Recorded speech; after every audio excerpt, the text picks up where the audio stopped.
আসসালামু আলাইকুম ওয়া রাহমাতুল্লাহি ওয়া বারাকাতুহু। আমাদের ধারাবাহিক আলোচনা বিষয়ভিত্তিক বেশ কিছুদিন ধরে চলছে জাহান্নাম এবং জাহান্নামী সম্পর্কে। আজকে তার পর্ব নম্বর 9। বিষয়বস্তু অস্থায়ী জাহান্নামী হওয়ার কয়েকটি কারণ। আমাদের সামনে মোট 20টি কারণ রয়েছে, যদিও এছাড়া আরো অনেক কারণ রয়েছে। কোরআন এবং হাদিসে আরো বেশ কিছু দলিল প্রমাণ রয়েছে বিভিন্ন পাপ, অন্যায়ের কারণে, গুনাহের কারণে মুসলিম সমাজের লোকেরা যারা বিভিন্ন পাপে জড়িয়ে আছে আর বিনা তওবায় আল্লাহর সামনে চলে গেছে, অর্থাৎ দুনিয়া থেকে বিদায় নিয়েছে, তারা শাস্তির সম্মুখীন হবে। আর তাদের মধ্যে কিছু এমন হবে তারা জাহান্নামের শাস্তির সম্মুখীন হবে। সবাই যে জাহান্নামী হবে, পাপিষ্ঠ যারা বিনা তবে মারা গেছে এমনটা নয়। এই ক্ষেত্রে বিভিন্ন স্তর পার করে গিয়ে জাহান্নামে পৌঁছিবে। কিছু পাপী আছে মুসলিম সমাজের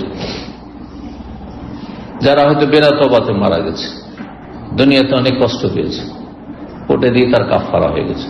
বিভিন্ন রোগ, বালা মুসিবত, আর্থিক সংকট, মানসিক পারিবারিক অশান্তি, সামাজিক অশান্তি, জুলমের শিকার ইত্যাদি ইত্যাদি, এতে তার কাফারা মোচন হয়ে গেছে। যাদের এইসব শাস্তি পেয়েও মোচন হয়নি, অথবা আল্লাহ শাস্তি দেননি, ছাড় দিয়েছেন, ছেড়ে দেননি, বিলম্ব করেছেন তাদেরকে শাস্তি দিতে, তাদের কবরের আযাব হবে। কবরের আযাব হয়ে অনেক পাপিষ্ঠ মুসলিম যারা বিনা তওবায় গিয়েছে, ওই গুনাহগুলি থেকে তওবা করেনি, সংশোধন করেনি খালেস অন্তর থেকে, তারা কঠিন শাস্তি ভোগ করবে কবরে। আর বহু পাপী হবে যারা কিছুদিন, দীর্ঘদিন কবর আযাবের পরে তাদের আযাব স্থগিত হয়ে যাবে, মাফ হয়ে গেছে, মোচন হয়ে গেছে। আর কিছু এমন পাপী আছে মুসলিম সমাজে, তারা মুসলিম, ঈমান ভঙ্গকারী নয়, বড় শিরক বড় কুফরি করে, নাস্তিক নয়, বেনামাজি একবারে নয়, তারপরে তারা মাজার পূজারী নয়, তারা হুলুল ওয়াহদাতুল ওজুদের কুফরি আকীদাই নয়, 12 ইমাম নিষ্পাপ, এই যে শিয়া রাফিজদের আকীদা, এসব কুফরি শিরকি আকীদাও তাদের ছিল না। তারা ইসলামকে টিকিয়ে রেখেছিল, কিন্তু এত দুর্বল ঈমান ইসলাম ছিল যে 5 ওয়াক্ত সালাত ঠিক ছিল, তারপরে শিরক মুক্ত ছিল, নাস্তিকতা মুক্ত ছিল, তবে বহু পাপে জড়িয়েছিল। কবর আযাব চলতে চলতে কবর থেকে উঠে হাসর মাঠে হাজির হয়ে যাবে, তবুও তাদের পুরো পাপের শাস্তি সম্পূর্ণ হয়নি, আরো শাস্তি বাকি আছে। তখন হাসর মাঠের আযাব, ঘামে হাবুডুবু করলো, আর বহু অশান্তি, বহু কষ্ট ভোগ করলো হাসরের মাঠে, তারপরেও যদি কাফারা না হয় তখন জাহান্নামে নিক্ষিপ্ত হবে। তাহলে জাহান্নামে যারা অস্থায়ী জাহান্নামী, তারা কত পাপ করে আল্লাহর সামনে হাজির হয়ে, চিন্তা করুন। আমার এই ভূমিকা থেকে আশা করে বুঝতে পারছি, অল্প স্বল্প কাবিরা গুনাহ যদি থাকে তো দুনিয়ার মেলা শাস্তি পেয়েছে, অথবা কবরের শাস্তি পেয়েছে, যাতে মোচন হয়ে গেছে। কিন্তু যাদের কাবিরা গুনাহ অনেক বেশি, এত শাস্তি পেয়েও মাফ হয়নি, কবরে আযাব দিয়েও তাদের মোচন হয়নি, কাফারা হয়নি, তখন জাহান্নামে তারা যাবে। কিন্তু যেহেতু মুসলিম, ঈমান ভঙ্গকারী নয়, মুরতাদ হয়ে যায়নি, ইসলামের গণ্ডি থেকে বেরিয়ে যায়নি, সেই জন্য চিরস্থায়ী জাহান্নামী হবে না। গত সপ্তাহের আলোচনা ছিল চিরস্থায়ী জাহান্নামী, তার 10টি কারণ বর্ণনা করেছিলাম। এখান থেকে কেউ বুঝবেন না যে 10টির বেশি কারণ নেই, আরো কিছু কারণ এমন আছে যেগুলির কারণে মানুষ ইসলাম থেকে বহিষ্কৃত হয়ে যায়, অথবা বড় কুফরি, বড় শিরকের কারণে তারা চিরস্থায়ী জাহান্নামী আছে। কিন্তু অধিকাংশগুলি বা মোটামুটি এমন গুরুত্বপূর্ণ কিছু পয়েন্ট চলে এসেছে, প্রায় সবগুলি না হলেও বেশিরভাগ বিষয়গুলি বা বেশিরভাগ এরকম স্থায়ী জাহান্নামীগুলি সম্পর্কে আলোচনা হয়ে গেছে। অস্থায়ী জাহান্নামী যারা হবে তাদের আলোচনায় অনেক পাপী এরকম আছে, আর অনেক পাপ আছে যেসব পাপের কারণে, অন্যায়ের কারণে তারা জাহান্নামে যাবে। আমরা ধারাবাহিক আলোচনা করবো ইনশাআল্লাহ তাআলা, আজকে যতটা সম্ভব, আর তারপরে সামনে সপ্তাহে 10 নম্বর পর্বে আমরা জাহান্নাম এবং জাহান্নামী সম্পর্কে আলোচনা সম্পন্ন করব। তাহলে আর কথা না বাড়িয়ে আমরা আসি প্রথম কারণ অস্থায়ী জাহান্নামী হওয়ার, বা প্রথম অস্থায়ী জাহান্নামী কারা। 1 নম্বর, যারা মাতা পিতার অবাধ্য, মাতা পিতাকে কষ্ট দিয়েছে, মাতা পিতাকে কষ্ট দিয়েছে, মাতা পিতার নাফরমানি করেছে, অকুকুল ওয়ালিদাইন। আল্লাহ নির্দেশ দিয়েছেন বিরুল ওয়ালিদাইন, যে পিতা মাতার সাথে সদাচরণ সদ্ব্যবহার করো, অবিল ওয়ালিদাইন ইহসান, ইহসান করো, তাদের মাধ্যমে তোমার ইহসান আল্লাহ করেছেন। তারা কত কষ্ট করে, বাপ আপন ফিল্ডে কষ্ট করেছে, মা আপন ফিল্ডে কষ্ট করেছে, কত কষ্ট করে এত দূর তোমাকে পৌঁছেছে, আর আজকে সে বাবা মাকে কষ্ট দিচ্ছ। এর জন্য জাহান্নামে যেতে হবে। কিন্তু যদি ঈমান ইসলাম ঠিক থাকে, যেমনটা বললাম, স্থায়ী জাহান্নামী হবে না। তো কেমন জাহান্নামী হবে? কিছুকাল, দীর্ঘকাল, লক্ষ লক্ষ বছর, কোটি কোটি বছর হইতে পারে, জি আল্লাহ ভালো জানেন। আর তারপরে এমন একটা সময় আসবে যে প্রতিটি মুমিন মুসলিম যতই পাপী হোক না কেন, তাদের তৌহিদ, আল্লাহর একত্বের বদৌলতে, আর তৌহিদের বই প্রকাশ হচ্ছে 5 ওয়াক্ত সালাত। বলবেন না কিন্তু তৌহিদ মানে লা ইলাহা ইল্লাল্লাহ পড়েছিল বা জন্মসূত্রে লা ইলাহা ইল্লাল্লাহ কালমাটি পেয়েছিল, এটা মোটেই নয়। কিন্তু লা ইলাহা ইল্লাল্লাহ মানে আল্লাহ ছাড়া সত্য মাবুদ নেই।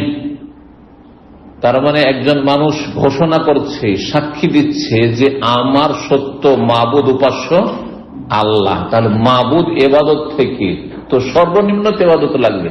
এই সর্বনিম্ন এবাদত ঈমান ইসলামকে রক্ষা করার জন্য যে 5 ওয়াক্ত সালাত, 70 রাকাত, এর বেশি পড়ে না, না পড়ে, এতে ঈমান ইসলাম টিকে থাকে। আমার এই মেসেজ বেনামাজি আধা নামাজিদের জন্য, যারা 17কে 15 পড়ে, ফজর পড়েন না, মাঝে মাঝে ফুল পড়ে, মাঝে মাঝে হাফ পড়ে, মাঝে মাঝে পড়ে, মাঝে মাঝে পড়েই না, মাঝে মাঝে অনেক বেশি পড়ে, কোন বছরে তারাবি ছাড়ে না, হ্যাঁ, নফল সুন্নত অনেক পড়ে, যখন পড়ে, আর যখন পড়ে না তো ফরজও পড়ে না। সতর্ক, সাবধান। ইসলাম রক্ষা করতে হলে 5 ওয়াক্ত সালাতের হেফাজত করতে হবে। সর্বনিম্ন এটি হচ্ছে ঈমান ইসলামের হেফাজত। এবং বহিঃপ্রকাশ, যে ভিতরে ঈমান ইসলাম আছে, যে সত্য মাবুদ, মাবুদ এবার আল্লাহ, তার ইবাদত কই, কোথায় ইবাদত? ইবাদত হচ্ছে 5 ওয়াক্ত সালাত, 5 বার আল্লাহর সামনে হাজিরা দিচ্ছি। তো যে কথাটি বলছিলাম, প্রথম কারণ অস্থায়ী জাহান্নামী হওয়ার পিতামাতার অবাধ্য হওয়া বা কষ্ট দেওয়া, যাকে উকুকুল ওয়ালিদাইন বলা হয়। ভালো আচরণ করতে হবে, খারাপ আচরণ করছেন। সম্পর্ক বহাল রাখতে হবে, সম্পর্ক ছিন্ন করছেন। কথার দ্বারা কষ্ট দিচ্ছেন, কাজের আচার আচরণ দ্বারা কষ্ট দিচ্ছেন, শারীরিক কষ্ট দিচ্ছেন অথবা মানসিক কষ্ট দিচ্ছেন, অথবা আর্থিক কষ্ট দিচ্ছেন। আর্থিক কষ্ট মানে এই নয় যে যা কিছু ইনকাম করে সব বাপকে মাকে তুলে দেবেন, এটা জুলম, অত্যাচার বাপ মায়ের। ওই সব বাপ মারা জালেম, যারা মনে করে যে বাবা মা সমস্ত ধন সম্পদের অধিকার রাখে, ছেলে মেয়ে যা কিছু ছেলে যা ইনকাম করবে, মেয়ের খেতে পারে না, কারণ মেয়ে শ্বশুর বাড়ি গেলে তখন তার ইনকাম তাদের 1 পয়সা দেন। ছেলের মধ্যে করে মেয়েকে পড়ালো, মেয়ের কাছ থেকে তো কেউ ইনকাম পায় না, সেটা বিরল। যে কোনো মেয়ে, একটা পরিবার হয়তো ধরেন লেখাপড়া করেছে, আজকালকার আপনার পার্থিব লেখাপড়া, আর তারপরে রোজগার করে বাপ মাকে দেখছে, কোথায় পাবেন আপনি? কিন্তু ছেলেদের উপর অধিকাংশ বাপ মারে জুলম, অত্যাচার করে থাকে, বিশেষ করে প্রবাসীদের উপর। আল্লাহ সব বাপ মাকে হেদায়েত দান করুন। এটা আমার উদ্দেশ্য না। উদ্দেশ্য হচ্ছে যে আপনার বাবা মা অভাবী বা আংশিক অভাবী, কিছু প্রয়োজন রয়েছে, আর আপনি বুঝতে পারছেন যে প্রয়োজন আছে, আপনি পারবেন প্রয়োজন পুরা করতে। এই নয় যে আপনার স্ত্রী ছেলে অনাহারে থাকবে। আর যদি দেখা যায় যে আমার স্ত্রী ছেলেমেয়ের সমানই শুধু আমার রোজগার, তাহলে আপনি শেয়ার করে খাবেন, সেটা দিয়েই বাপ মাকেও তাতে অংশ দেবেন, আর আপনার স্ত্রী ছেলে মেয়ে ভাগযোগ করে খাবেন। বাবা অসুস্থ, মা অসুস্থ, চিকিৎসার ব্যবস্থা দিতে হবে। বস্ত্র নেই, ঘর বাড়ি নেই, দিতে হবে। ইত্যাদি ইত্যাদি। জি, আর মাঝে মধ্যে যদি সচ্ছল থাকে মাঝে মধ্যে হাদিয়া তোফা উপঢৌকন কিছু দিলেন, টাকা পয়সা দিলেন, যথেষ্ট যথেষ্ট। কিন্তু কথা বা কাজের মাধ্যমে আচার আচরণে চলাফেরায় যেন আপনি মানসিক শারীরিক কোন রকম কষ্ট না দেন। অনেক সময় শারীরিক কষ্ট দেন, কখনো বাপ মায়ের হাত তুলে না হয়তো, কিন্তু মানসিক কষ্ট দিয়ে থাকে, মেন্টাল টর্চার করে থাকে, ভালো আচরণ করে না। ভাব কত কষ্ট করে মাথার ঘাম পায়ে ফেলে মানুষ করেছে, কিন্তু তার সাথে একটা ভালো ভাষা ব্যবহার করা, তার সাথে বসতে চাইলেন। হ্যাঁ, বড় হওয়ার পরে শিক্ষিত হয়েছে, একটু পয়সাওয়ালা হয়েছে, অথবা একটা ভালো চাকরি পেয়েছে, তখন আর বাপ মায়ের, বুড়ো বাপ মায়ের পাশে বসাটা যেন তার জন্য সে ছোট হয়ে যাচ্ছে, সময় দিচ্ছে না, নিজের রুমে ঢুকে থাকছে, স্ত্রীকে সময় দিচ্ছে, কিন্তু বাপ মায়ের সাথে 5 মিনিটও বসা সে যেন মানহানি মনে করছে, অথবা বসতে চায় না। এগুলো মানসিক কষ্ট দেয়, মানসিক কষ্ট দেয়। সেটা হচ্ছে বড় কাবিরা গুনাহ, জাহান্নামে যাওয়ার কারণ। এত সহজ বিষয় নয়। কারণ 1 নম্বরে আমি বাপ মায়ের নাফরমানি হচ্ছে বা বাপ মাকে কষ্ট দেওয়া হচ্ছে জাহান্নামে যাওয়ার কারণ কেন নিয়ে আসলাম? কারণ আল্লাহর হকের পরে সবচেয়ে বড় হক হচ্ছে কার? বাপ মায়ের। ওয়াবুদুল্লাহ ওয়ালা তুশরিকু বিহি শাইআন ওয়া বিল ওয়ালিদাইনি ইহসানা, আল্লাহর ইবাদত করো, শিরক করিও না। তারপরে ওয়া বিল ওয়ালিদাইনি ইহসানা ওয়া কাযা রাব্বুকা আল্লা তা'বুদু ইল্লা ইয়্যাহু বিল ওয়ালিদাইনি ইহসানা। এইভাবে আল্লাহ রাব্বুল আলামিন বেশ কিছু আয়াতে আল্লাহর ইবাদতের সাথে তাওহীদের সাথে সাথে নির্দেশ দিয়েছেন। সেই জন্য যদি কারো আকীদা পুরোপুরি একবারে সালাফি আকীদা মানা যায়, ইবাদত বন্দেগীতে কোনো ত্রুটি নেই, মাশাআল্লাহ, ফরজ ওয়াজিবে কোনো ত্রুটি নেই, বরং সুন্নত নফল ওয়ালা তাহাজ্জুদ গুজার, বাপ মাকে মানসিক শারীরিক কষ্ট দেয়, জাহান্নামে যেতে হবে। আল্লাহ হেফাজত করুন। যদি বিনা তওবাতে চলে যায়, আর এই তওবার জন্য শর্ত হচ্ছে বান্দার হক, যেহেতু আল্লাহর কাছে ক্ষমা চেয়ে হবে না, বাপ মায়ের কাছ থেকে ক্ষমা নিতে হবে আর আল্লাহর কাছে ক্ষমা চাইবে। তার আল্লাহর হক নষ্ট করলেন, বাপ মার নাফরমানি করে, কারণ আল্লাহর হুকুম অমান্য করেছেন, আর বাপ মাকে কষ্ট দিয়েছেন, সুতরাং বাপ মায়ের কাছেও তাদের বান্দার হক থেকে মুক্তি লাভের জন্য ক্ষমা চেয়ে অব্যাহতি হাসিল করতে হবে, মুক্তি লাভ করতে হবে। আল্লাহ তৌফিক দান করেন। বিষয়টি অত্যন্ত গুরুত্বপূর্ণ। ইম্মা ইয়াবলুগ, বিশেষ করে যদি বার্ধক্যে পৌঁছে যায় বাপ মা, আর পেয়েছেন আপনি সৌভাগ্য জান্নাত খরিদ করার জন্য, আপনার সৌভাগ্য, অনেকে পায়নি, অনেকে পায়নি এই সুযোগ, আপনি পেয়েছেন। অনেকের বাবা মা আগেই চলে গেছে, কত মনের আশা আকাঙ্ক্ষা যে এই সময় আল্লাহ রুজি রোজগার দিয়েছেন, পয়সা দিয়েছেন, আর সুখ দিয়েছেন, এই সুখে যদি বাপ মাকে নিয়ে থাকতে পারতাম, বাপ মার সাথে ভালো দুটো কথা বলতাম, পাই না, উনি পেয়েছেন। ইম্মা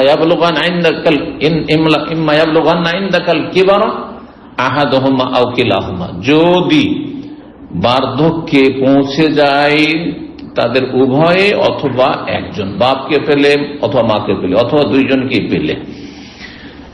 সাধারণত বাপ মা যতদিন সবল থাকে, সুস্থ থাকে, ততদিন কষ্ট দেওয়ার সাহস খুব কমই করে, কিন্তু যখন বুড়ো হয়ে যায় তখন মাথার বোঝা হয়ে যায় অনেকের, ভালো মানুষদের জন্য, নামাজিদের জন্য, যার ফলে বিশেষভাবে আল্লাহ এখানে করছেন। কারণ যখন বুড়ো হয়ে গেছে তখন খেজুর চুষে চুষে শুধু বীজটা আছে, আটিটা আছে, আর কিছু নেই, আর রসকস নেই, আর পাবে কি এর কাছে?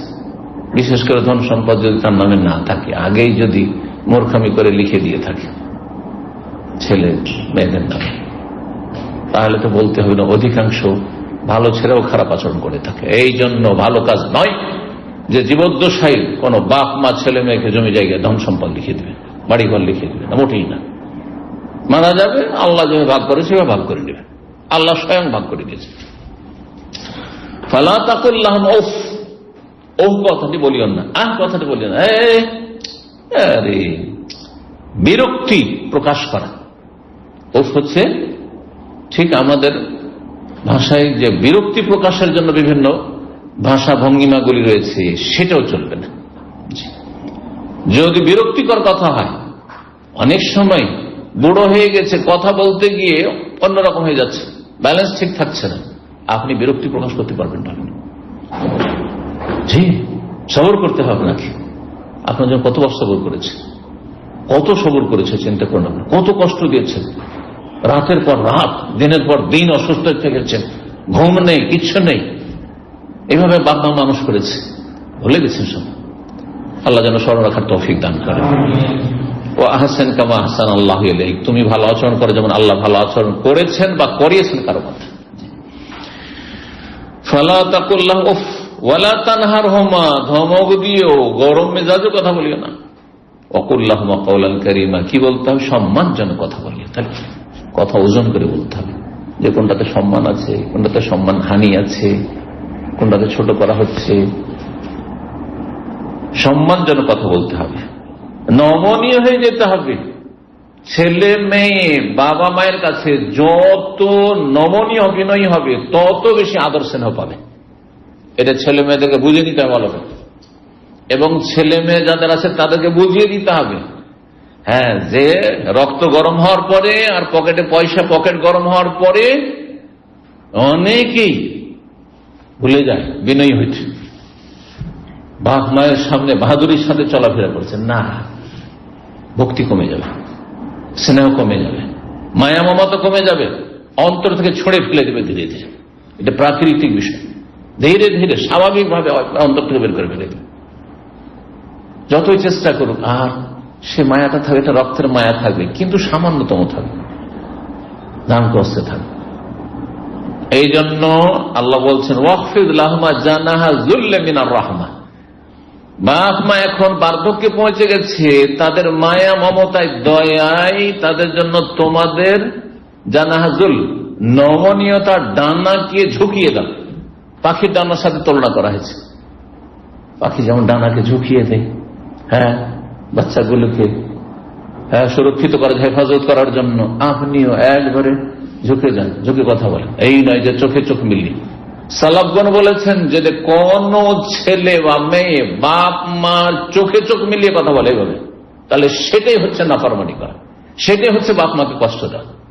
চোখ নিচে করে কথা বলতে হবে। কয়জন আছেন আজকে, কয়জন নামাজি আর সহি আকীদার দাবিদাররা এরকম চরিত্রের আছে? চোখে চোখ দিয়ে কথা বলা যাবে না। জি, যে যাকে খুব বড় মনে করা হয়, চোখে চোখ মিলিয়ে কথা বলতে লজ্জা পায় মানুষ। এটা দেখবেন অনুভব করে, বিশেষ করে যার মধ্যে আদব কায়দা আছে, যার মধ্যে যত বেশি আদব কায়দা আছে, চোখে চোখ মেলাতে সাহস করবে না বড়দের সামনে এভাবে কথা বলে, লজ্জায়।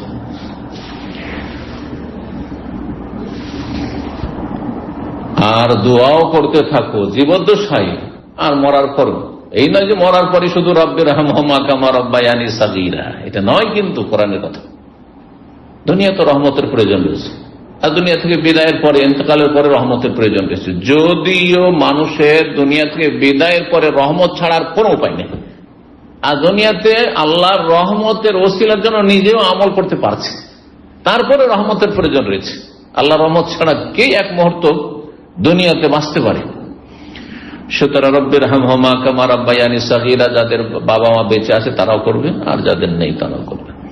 নবী সাল্লাল্লাহু আলাইহি ওয়াসাল্লামের হাদিস মুসনাদ আহমদে নাসাইতে রয়েছে, লা ইয়াদখুলুল জান্নাতা মান্নানুন, যে কারো উপকার করে খোটা দেয় সে জান্নাতে যাবে না। ওয়ালা আকুন, আর যে বাপ মাকে কষ্ট দেয় সে জান্নাতে যাবে না। ওয়ালা মুদমিনু খামর, আর যে মদ পানে অভ্যস্ত, একবার মদ পান করেছে কাবিরা গুনাহ, কিন্তু মদ পানে অভ্যস্ত হলে জান্নাতে যেতে। মদ খেলে যদি জান্নাতে যায়ও শাস্তি পাওয়ার পরে, জান্নাতের মদ থেকে, যে জান্নাতের নিয়ামত, এটি বড় নিয়ামত, মদের নহর রয়েছে সেখানে, তা থেকে বঞ্চিত থাকবে। তো এই ছিল 1 নম্বর। 2 নম্বর বিষয় হচ্ছে আত্মীয়তার সম্পর্ক বিচ্ছিন্ন করা, কারণ এর সম্পর্ক বাপ মায়ের হকের সাথেই, যদিও সেটাতে বেশি ব্যাপকতা আছে, কিন্তু বাপ মা সবচাইতে বেশি নিকটাত্মীয়। বাপ মার চাইতে নিকটাত্মীয় দুনিয়া তার কেউ আছে নাকি? না, কেউ নেই। ওপর দিয়ে গেলে বাপ মা, আর নিচের দিয়ে গেলে ছেলে মেয়ে, এরা সবচেয়ে নিকটাত্মীয়। তো সিলাতুল আরহাম মানে আত্মীয়তার সুসম্পর্ক। আত্মীয়তার সুসম্পর্কের যখন কথা বলবেন তখন প্রথম ধাপে আসবে বাপ মা আর ছেলে। তাহলে বাপ মায়ের সাথে সম্পর্ক ছিন্ন করলে জাহান্নামে যেতে হবে। ছেলে মেয়ের সাথে সম্পর্ক ছিন্ন করেন যদি, আর সেটা অন্যায় ভাবে হয়, তাহলে জাহান্নামে যেতে হবে। কেন এখানে বললাম অন্যায় ভাবে হয়? বাপ মা যদি অন্যায় করে, কাফেরও হয়, আর বদ চরিত্রহীন হয়, মদখর হয়, তবুও ভালো আচরণ করতে হবে। কিন্তু ছেলে মেয়েকে শাসন করার জন্য, আদব শিখানোর জন্য সম্পর্ক ছিন্ন করা যাবে। আব্দুল্লাহ বিন উমর রাদিয়াল্লাহু তাআলা আনহুমা তিনি বলছেন যে নবী সাল্লাল্লাহু আলাইহি ওয়াসাল্লামের হাদিস, তোমরা তোমাদের মহিলাদেরকে, অভিভাবকরা, এ স্বামী স্ত্রী যদি মসজিদে যেতে চায়, বিশেষ করে রাত্রে, বাধা দিবে না। লা তামনাউ ইমা আল্লাহ মাসাজিদ আল্লাহ ওয়া বুয়ুতুহুন্না খায়রুল লাহুন, তবে বাড়িটা বেশি উত্তম। তখন বেলাল বিন আব্দুল্লাহ বিন ওমরের ছেলে, মানে ওমর আমিরুল মুমিনের কথা নাতি, সে বলছে ওয়াল্লাহ, আল্লাহর কসম, আজকাল ফিতনার যুগ, লা নামনাহুন্না, আমি আমার স্ত্রী যেতে দেব না। আব্দুল্লাহ বিন ওমর এত সুন্নতের পাবান, আল্লাহ সন্তুষ্টির জন্য এবং নবীর মহব্বতে, ছেলের মহব্বত কোথায় আর নবীর মহব্বত কোথায়? আমি বলছি আল্লাহ রাসূলুল্লাহ, রাসূল বলেছেন, আর তুমি বলছো আমি বাধা দেব নবীর নাফরমানি করে? মা কাল্লাম তোকা বাদ, জীবনে তোমার সাথে আর কথা বলবো না। আর কথা বলেননি তিনি, শাসন করার জন্য। তো অবাক করে ফিরে আসে, সংশোধন করে, ঠিক আছে। তো শাসনমূলক হলে, কিন্তু সেখানে হেকিমের মতো হইতে হবে, বাপ মাকে ডাক্তারের মতো, যে এই অবাধ্য ছেলের সাথে সম্পর্ক ছিন্ন করলে উপকার হবে, মানে আদব শিখানো যাবে, সোজা করা যাবে, না সম্পর্ক রেখেই তাকে ঠিক করা যাবে। অনেক সময় দেখা যাচ্ছে যে পরিবেশ প্রতিকূল, উল্টো পরিবেশ, ইসলাম পরিপন্থী পরিবেশ, নাপাক পরিবেশে বাস করে, কাফেরদের মাঝে বসবাস করে, পাপিষ্ঠদের মাঝে বসবাস করে, খারাপ সঙ্গ পেয়ে গেছে, মদ গাঁজার দিকে চলে যাচ্ছে। আপনি যদি বলেন যে বাপ মা তোকে বাড়িতে চড়তে দেবো না, তোর সাথে কোনো সম্পর্ক রাখবো না, সে হয়তো মদ খাচ্ছিল, এখন হিরোইন খাওয়া, গাঁজা খাওয়া শুরু করবে।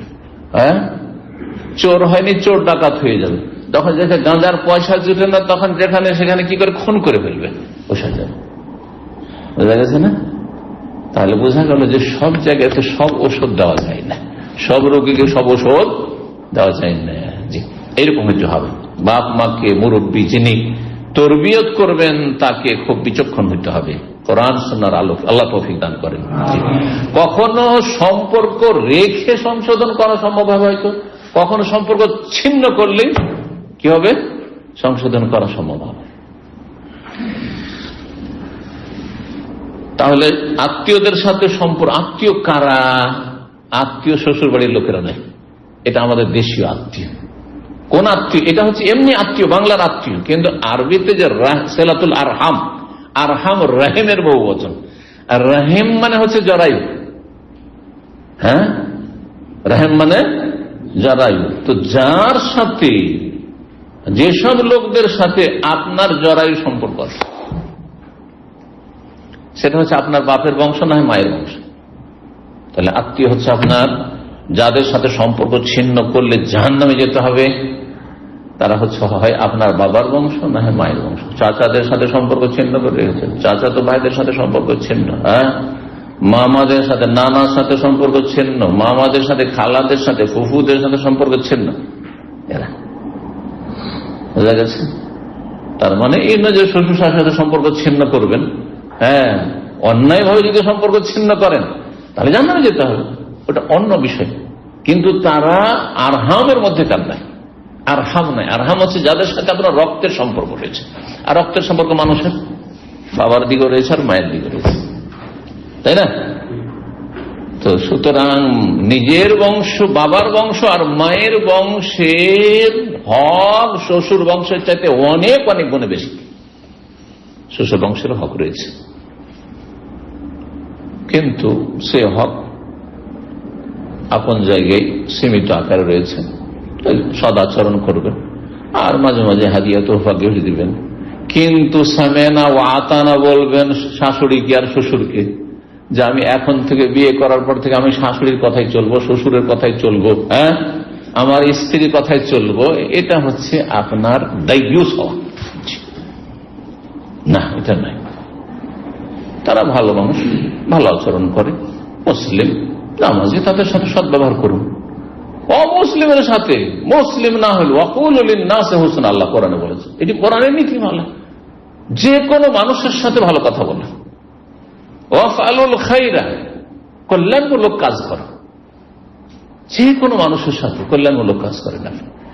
কিন্তু নিজের বংশ, মায়ের বংশ, বাবার বংশের হক রয়েছে, তাদের সাথে কেউ যদি সম্পর্ক ছিন্ন করে অথচ শরীয়তে তার কোনো অবকাশ নেই, বৈধতা নেই, তাহলে জাহান্নামে যেতে হবে। রাসূলুল্লাহ সাল্লাল্লাহু আলাইহি ওয়াসাল্লামের হাদিস, জুবাইর বিন মুতঈম রাদিয়াল্লাহু আনহু বর্ণনা করেছেন, লা ইয়াদখুলুল জান্নাতা কাতিউন, সম্পর্ক, আত্মীয়তার সম্পর্ক ছেদকারী জান্নাত যাবে না। মুত্তাফাকুন, বুখারী মুসলিমের হাদিস। এবং সূরা মুহাম্মদ আয়াত নম্বর 22-23 আল্লাহ বলছেন, ফাহাল আসাইতুম, সম্ভবত, ইন তাওয়াল্লাইতুম, তোমরা যদি বিমুখ হয়ে যাও, অথবা তাওয়াল্লাইতুম মানে তোমরা যদি নেতৃত্ব পেয়ে যাও, মানুষ ক্ষমতা পেলে ক্ষমতার দাপটে মানুষ কিন্তু কি করে, অবিচার করে, অন্যায় করে, সীমা লঙ্ঘন করে, তখন আর মানুষকে মানুষ মনে করতে চাই না অনেকেই, অধিকাংশ। আনতুফসিদু ফিল আরদ, ইসলাম বিমুখ হয়ে গেল, ওহীর বিধান বিমুখ হয়ে গেল, মানুষ কি করে, পৃথিবীতে বিপর্যয় সৃষ্টি করে, ফিতনা ফাসাদ করে, অশান্তি সৃষ্টি করে, আর ক্ষমতার দাপটেও অনেক সময় কি করে, ফিতনা ফাসাদ সৃষ্টি করে, অশান্তি করে। ওয়াতুকাত্তিউ আরহামাক, তোমরা আত্মীয়তার সম্পর্ক ছিন্ন করবে।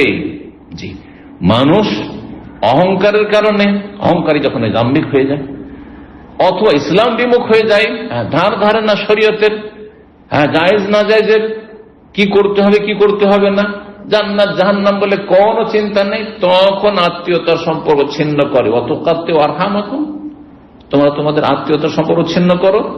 আল্লাহ, উলাইকাল্লাযীনা লা'নাহুমুল্লাহ, যারা আত্মীয়তার সম্পর্ক ছিন্ন করে তাদের আল্লাহ লানত, অভিসম্পাত করেছেন, আল্লাহর রহমতে বঞ্চিত। রহমতে বঞ্চিত জান্নাত কি করে পাবে, জান্নাতে যেতে হবে। ফাআসাম্মাহুম, সুতরাং তাদেরকে আল্লাহ কি করেছেন, বধির করেছেন। ওয়া আমা আবসারাহুম, তাদেরকে আল্লাহ তাদের দৃষ্টি শক্তি কেড়ে নিয়েছেন, অন্ধ করেছেন, বধির আর অন্ধ। সুতরাং তারা দেখেও দেখে না, শুনেও শোনে না। আজকাল যারা আত্মীয়তার সাথে সম্পর্ক রাখেও, তারা তাদের অধিকাংশই সম্পর্ক কিরকম রাখে, রাখলে রাখবো, না রাখলে না রাখবো, অদল বদল, হ্যাঁ, লেনদেন, লেনদেন যে কোনো মানুষের সাথে হইতে পারে, তুমি ভালো আমি ভালো, তুমি খারাপ আমি খারাপ, এই ফর্মুলা যদি আত্মীয়দের সাথে থাকে তাহলে আপনি সিলাতুল আরহাম করলেন না, কিছুই করলেন না আপনি, তাহলে কোনো হক আদায় করলেন না আত্মীয়।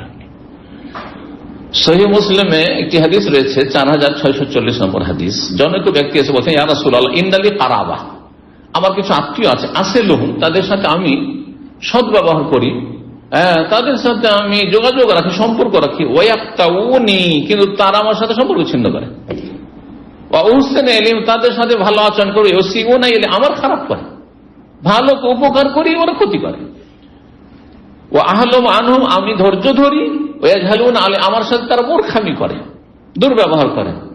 ফাকালা, ইন কুনতা কামা কুলতা, তুমি যেমনটা বললে তেমনটাই যদি হয়, মানে সত্যি হয় তোমার কথা যে তুমি ভালো করছো তারা মন্দ করছে, তুমি উপকার করছো তারা অপকার করছে, তুমি তাদের সাথে সুসম্পর্ক রাখতে চাইছো তারা ছিন্ন করছে, এমনটা যদি হয় তাহলে কি হবে, কান ফাকান্নামা তুসিফুহুমুল মাল, যেন তুমি তাদের মুখে গরম বালি ছিটিয়ে দিচ্ছ, উত্তপ্ত বালি ছিটিয়ে দিচ্ছ, মানে তাদেরকে লাঞ্ছিত করছো, কার চোখে মুখে যদি ধুলো বালি, আর সেটাও যদি গরম হয় একবারে ছিটিয়ে দেন, তার মানে কি, হ্যাঁ, লাঞ্ছিত করলেন, তারা লাঞ্ছিত, আপনি সম্মানিত।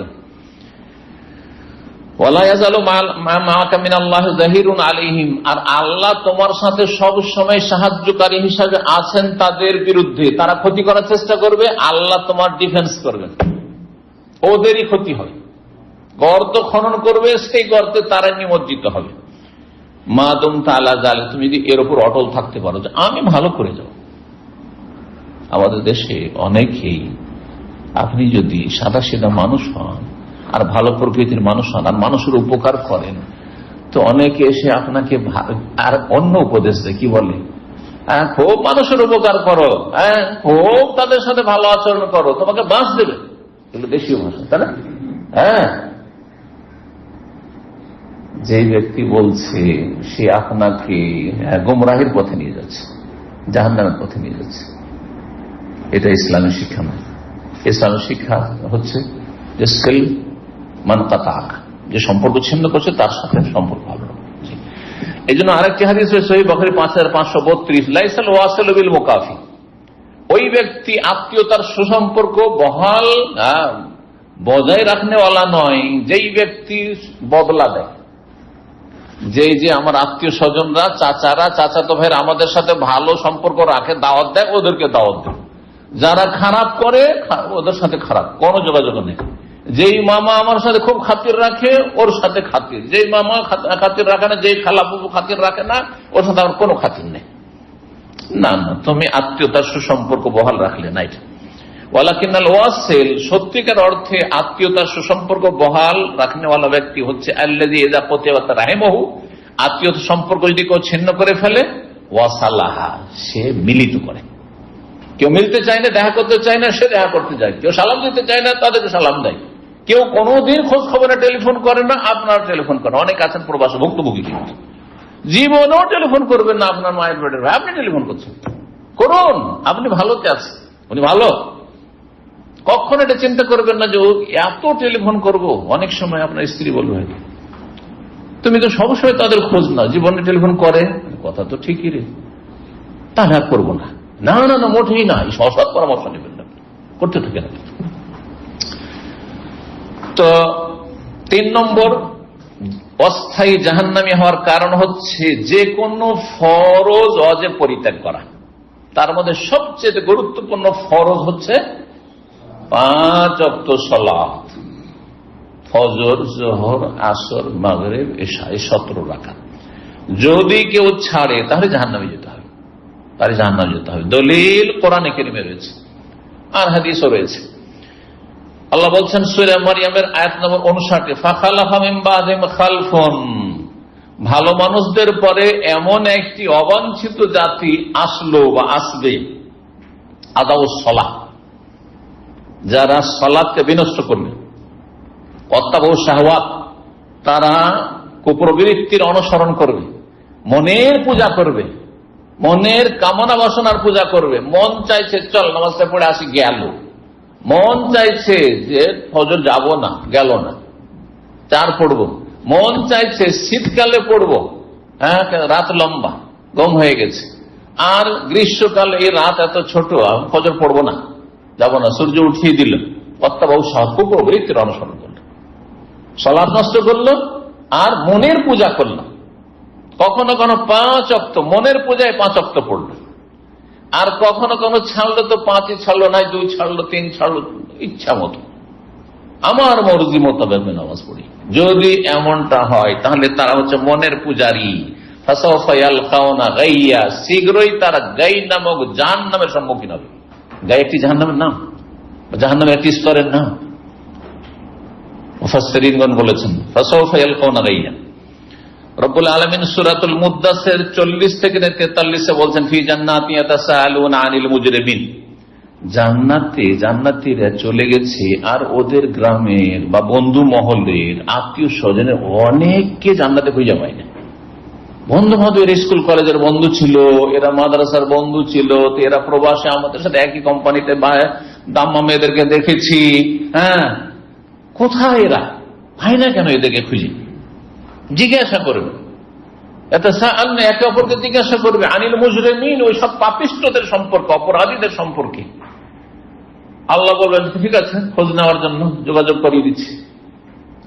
আনিল মুজরিমিন, ওই সব পাপীদেরকে জিজ্ঞাসা করবে, জাহান্নামীদেরকে, মা সালাকাকুম ফি সাকার, কি ব্যাপার, একই গ্রামের মানুষ, একই মায়ের পেট থেকে, মায়ের পেটের ভাই বোন, আত্মীয় স্বজন, পরিচিত মানুষ, বন্ধু মহল, একই জায়গায় চাকরি করেছি। মা সালাকাকুম ফি সাকার, সাকার একটি জাহান্নামের নাম। জাহান্নামের যে আলোচনা করে শুরুতে বলেছি, সেই জাহান্নামের নামগুলি। সাকার কিসে নিয়ে গেল? কোন আমল, কোন পাপের কারণে জাহান্নামে তোমরা গেলে? 1 নম্বর উত্তর, প্রথম উত্তর হচ্ছে কালু, তারা বললাম নাকু মিনাল মুসাল্লি, আমরা কি ছিলাম না? মুসাল্লি ছিলাম না। মুসলিম নয়, কি বলেন? মুসল্লি ছিলাম না, মানে নামাজ পড়তাম না। মুসল্লি কাকে বলে? আধা নামাজি মুসল্লি বলে? তাহলে বোঝা হলে পাকা নামাজি। 5 ওয়াক্ত নামাজ পড়লে মুসল্লি বলা হয়। তাই 5 ওয়াক্ত যে নামাজি সে জান্নাতে যাবে, আর যারা মুসল্লি নয় আধা নামাজি তারা জান্নাতে যেতে পারবে না। জাহান্নামের শাস্তি ভোগ করতে হবে, তারপরে আল্লাহ ভালো জানে। যদি মাসলাটি ইখতিলাফি সেজন্য ধরে নেন যে যারা মাঝে মাঝে পড়ে মাঝে মাঝে ছাড়ে তারা বড় কাফের না ছোট কাফের, এই ক্ষেত্রে অধিকাংশ বলছেন যে সে বড় কাফের নয়, বড় অপরাধী, বড় ফাঁসি, কিন্তু বড় কাফের নয়। কিন্তু টোটালি যারা পড়েনি 5 ওয়াক্ত 1 ওয়াক্ত পড়ে না, ওটা সপ্তাহ চলে গেল পড়ে না, শুধু রমজানই মুসলমান, রমজানে পড়েছে আর 11 মাস পড়ে না, এই ক্ষেত্রে সঠিক মত হচ্ছে যে তারা বড় কাফের। আল্লাহ হিদায়াত দান করুন, মুসলিম জাতিকে সঠিক বুঝ দান করুন, বেনামাজিদেরকে আল্লাহ হিদায়াত করুন, তাদের কারণে আল্লাহর আযাব আছে, বিভিন্ন রকম আযাব, দুর্যোগ। 4 নম্বর জাহান্নামে যাওয়ার কারণ, অস্থায়ী জাহান্নামী হওয়ার কারণ হচ্ছে সুদ খাওয়া।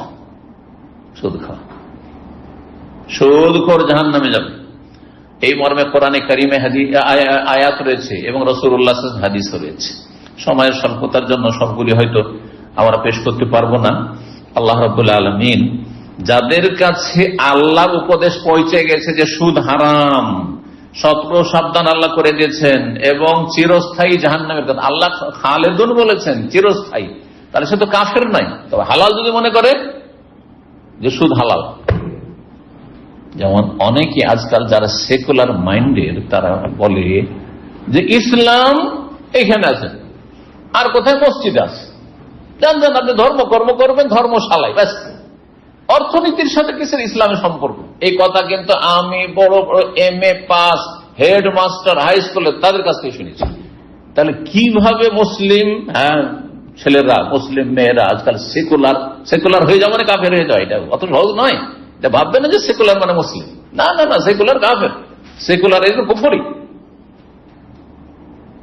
ধর্ম অর্থনীতিতে নেই, ধর্ম রাষ্ট্রনীতিতে নেই, ধর্ম সমাজে থাকবে না, সমাজ বিভিন্ন পাপে জড়িয়ে থাকবে, এগুলো সামাজিক অনুষ্ঠান, বিবাহ শাদী সামাজিক বিষয়, সেখানেও ইসলামের কোন বিধিবিধান প্রযোজ্য নেই। লা হাওলা ওয়ালা কুওয়াতা ইল্লা বিল্লাহ, কুফর, কুফর। আল্লাহ রাব্বুল আলামিন চিরস্থায়ী জাহান্নামী করবেন কেউ যদি হারামকে হালাল মনে করে।